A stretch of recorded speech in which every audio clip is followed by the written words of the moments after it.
psychic link with the door for one very obvious reason. The notoriously cross. Scanning for audio.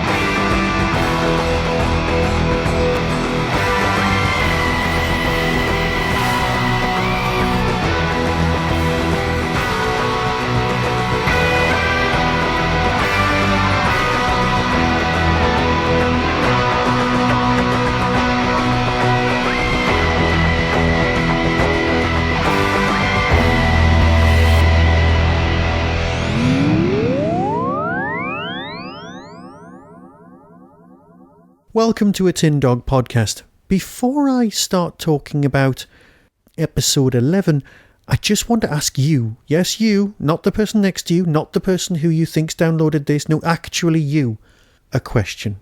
I've got a Patreon account. People are donating very small amounts, and that's a good thing. That's what I want. I want a little bit of everyone, not massive amounts. Just a tiny little bit just to keep the Tin Dog podcast going. But this Patreon account asks me about Patreon goals. Now, yes, everyone who donates, regardless of amount, gets thanked personally by name. That's a good thing. But what I need is to know what you, dear, wonderful, heartfelt listener, actually want as a goal. Do you want me to do a certain Doctor Who or even sci-fi related thing? Is there a TV series that you wanted me to cover or review, a film or something like that? What should I have as my goals? Simply email me and tell me what you think. In a few weeks' time, it's also going to be Christmas, and I've got a competition coming. This competition is... oh, let's announce it now. And yes, for those of you who are paying attention, the Blake 7 competition will be dealt with as soon as this series of Doctor Who is finished. Everyone who emailed me with thoughts of why they should own Series 1 of Blake 7 will be dealt with and read out, filtered, filed, indexed, briefed, debriefed. No, that's the prisoner.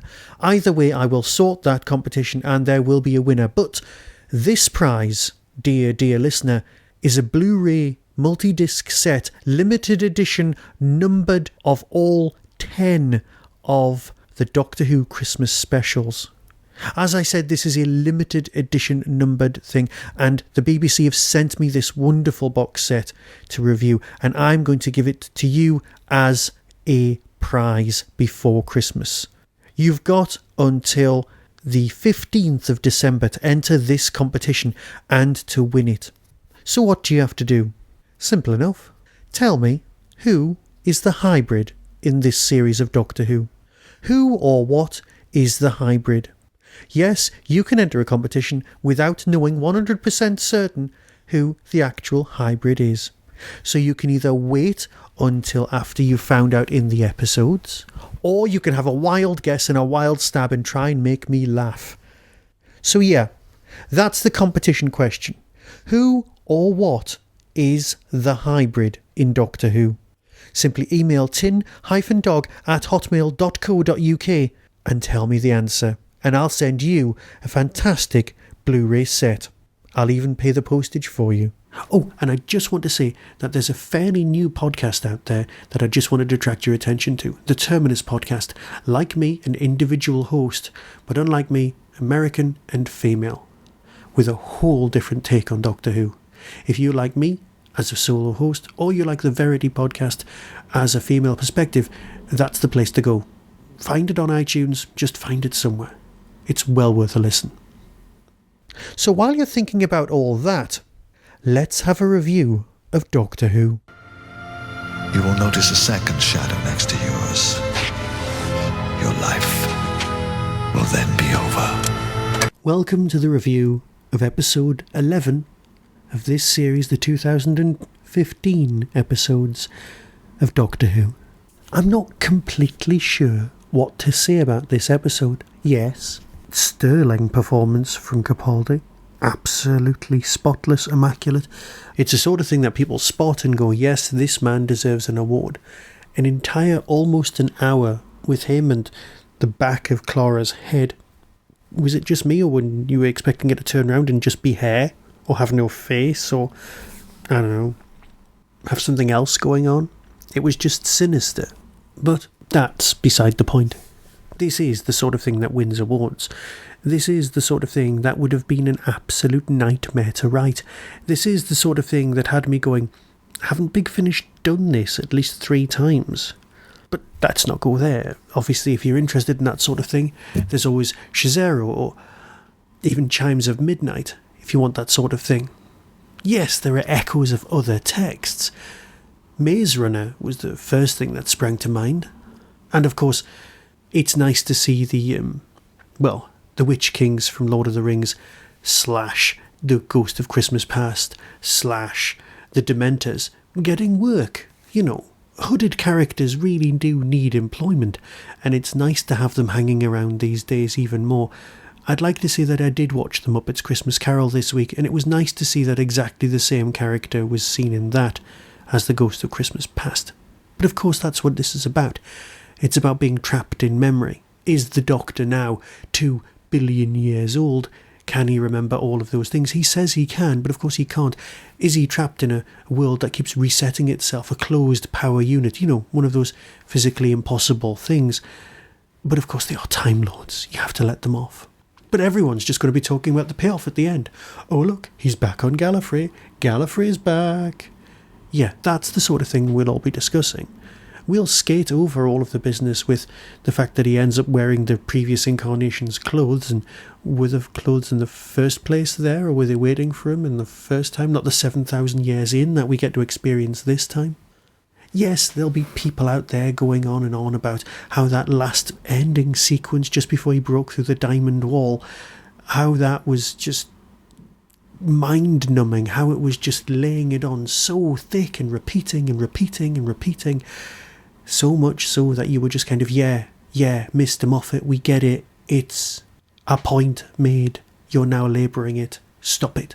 But that was the point. The point was, this has been going on time and time and time again. He hasn't time travelled. He's just been reborn and does exactly the same things. Ha! I bet you never expected me to do that. And of course the Dementor, the Wraith thing, goes, yeah, you did that the last 7,000 times? Yes, he gets 82 minutes to do the same things and to rest and to plan and all that business and to try and find room 12.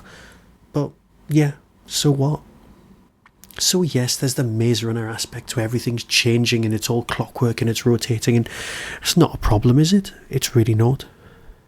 And yeah, in many respects, you know, the confession dial is just a miniscope where everything gets repeated time and time again. But that's us being picky. That's the pointlessness of us as fans, because this was glorious.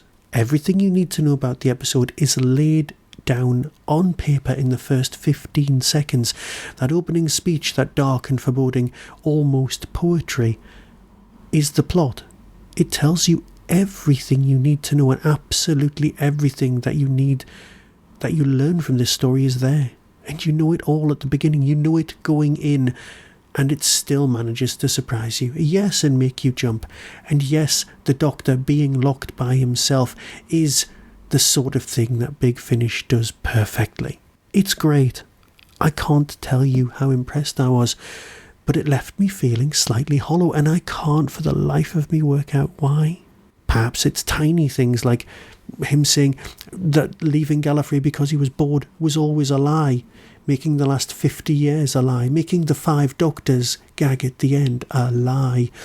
Not quite sure, but you've got to keep milking it. You've got to keep going back to the original source material and taking it and twisting it and turning it into something new, and that's what they do. So let's let that one lie, shall we? Yes, when you watch it the second time, it just gets better because you know what's coming and you can look for all of the little clues and the little moments. And you know what I love about this? The story about the bird isn't explained. It's gone back to BBC principles where you have to look it up yourself, and I'm going to let you do that. My original intention was to find it in my books and read it out to you, but you know what? I'm going to let you do that for yourself. It's going to make you entertain and educate yourself, because this story has done its work. It's piqued your interest. It's made you go, yeah, I will look that up one day. and it's there, and that's fine. So yes, it wasn't just a one-hander, there was a random child at the end, and of course Clara did turn round and say, I'm sorry, but you've still got to get on with it. And the little doctor's tantrum as he was going through the stages of grief as he realises he had to die again. Yeah, I'm not even going to say that this current Capaldi is the 4 billion million trillionth incarnation, because that's just not going to work. It's still the Capaldi Doctor. So, was Gallifrey always inside the disc, or is that just the gateway into it? Or is it something different? Can you break a diamond by punching it? I'll never truly know. The hybrid is not half Dalek. Nothing is half Dalek. The Daleks would never allow that. The hybrid, destined to conquer Gallifrey and stand in its ruins. Is me. So, I was right. I'm doing the little I was right dance. You can see it. My legs are moving like, a moving leg thing. The Doctor was the hybrid. The fact that he's half human is probably the last thing that Mr. Moffat gets to mine before he moves on.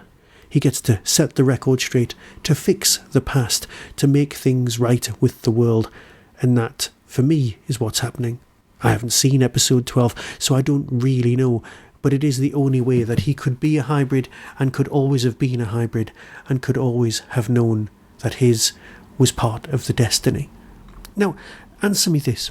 When the first Doctor, I know the real answer to the question, okay, but think about it from an in-TV point of view. The Daleks. The Daleks, before the Doctor goes to Skaro in the first story, are unknown to him. But they're not unknown to him, because the Time Lords have always known.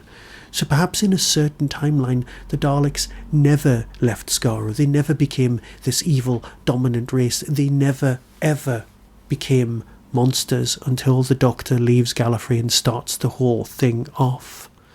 It's his fault.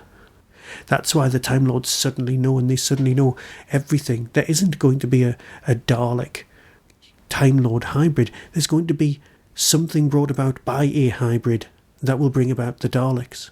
Perhaps all this is merely conjecture, and I promise you I've not seen the next episode, so this could be nonsense. But it's my nonsense, and let me have it. So yes, the fact that it's room 12 should be a giveaway, although shouldn't it be room, 1A? Because this is a whole new cycle of regenerations. It's the Clara. You can't really say it's in the Clara room. I don't really know what else to say. Yes, there are cogs smashing to the floor when he finally breaks through, reminiscent of the opening's titles, but they're all just artistic choices. Did this emotionally affect me? Yes, it did. Did this make me want to watch so much the next episode because of that last closing scene? Yes. Will I be watching this again? Probably not before I've watched, the Viking story. Could this be seen as padding by a cynic? Perhaps not by me. And so I'll fade away and let you judge for yourself and go away and watch it for yourself, because that's what really matters, is how Doctor Who affects you and how you enjoyed the story. Not some bloke on the other end of a microphone. My opinion matters not one jot. Oh, remember to enter the competition. All you have to do is tell me who the hybrid was. It's not difficult. Well, not now anyway. So until next time, be seeing you.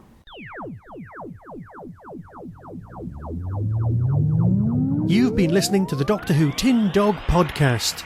Available on RSS, iTunes, Audioboom, Tumblr, and wherever podcasts are found. Why not become a supporter of the show by visiting patreon.com/tindog.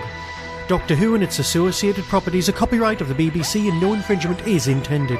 To contact the show, email tin-dog@hotmail.co.uk. The Tin Dog Podcast is a founder member of the Doctor Who Podcast Alliance.